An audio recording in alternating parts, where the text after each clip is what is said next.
Okay, what we were talking about, this is kind of like take two, my phone went off. Right. What do a coal plant that makes electricity, an oil plant that makes electricity, a gas plant that makes electricity, or a nuclear plant that makes electricity, what do they all have in common, essentially? What do they all have in common? They start with chemical energy or nuclear energy, and they boil water. That's all they do. All that furor over nuclear energy, you know what the nuclear energy does? It boils water. They boil water. That's it. Can you imagine? It's unbelievable. Instead of finding a way to deal with the excess carbon dioxide given off on fossil fuel plants, what they do is they use nuclear power and they call that clean, and we have no idea what to do with the byproduct of nuclear reactors. It's going to be around for 100,000 years, hundreds of thousands of years. That's only a half-life, so then you've got the other half to deal with.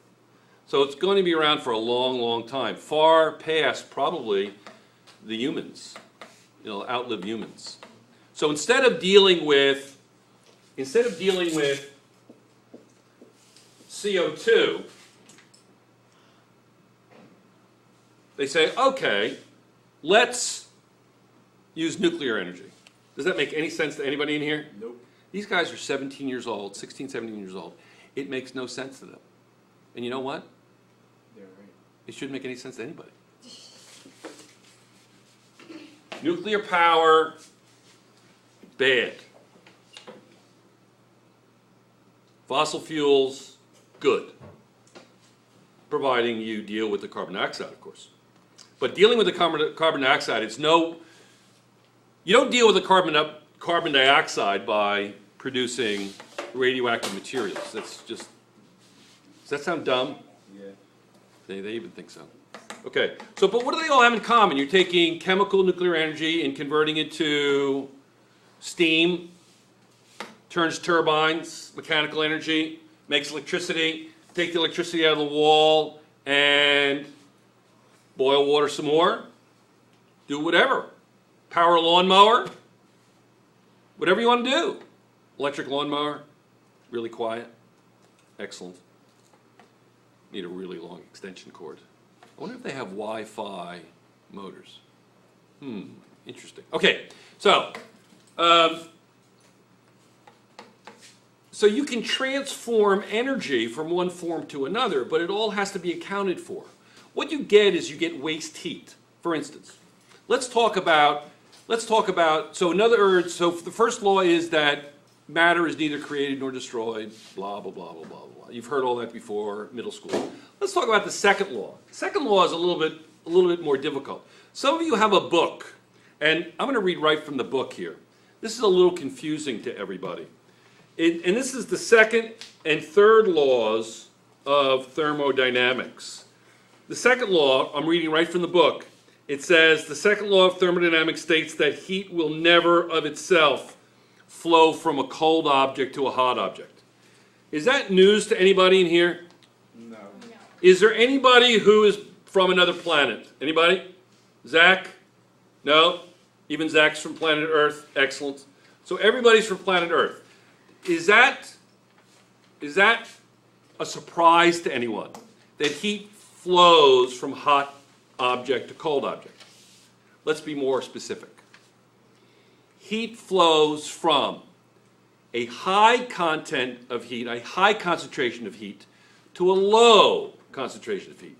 Hot and cold is a little bit difficult to explain, isn't it? When you talk about hot, it's kind of a personal thing. When I touch something and it feels cold, I touch an iron, let's say this is iron. When I touch it, it feels cold.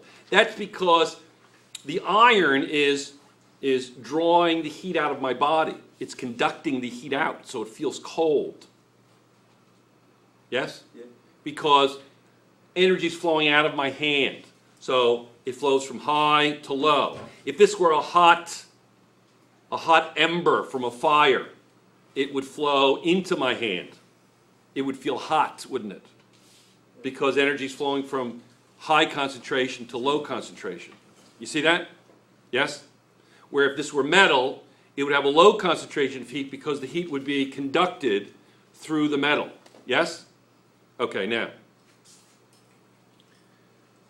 So the first part of the law says that it doesn't flow from cold to hot or low energy to high energy. It flows from high energy to low energy. Now, it says, let's look at heat engines in the second law.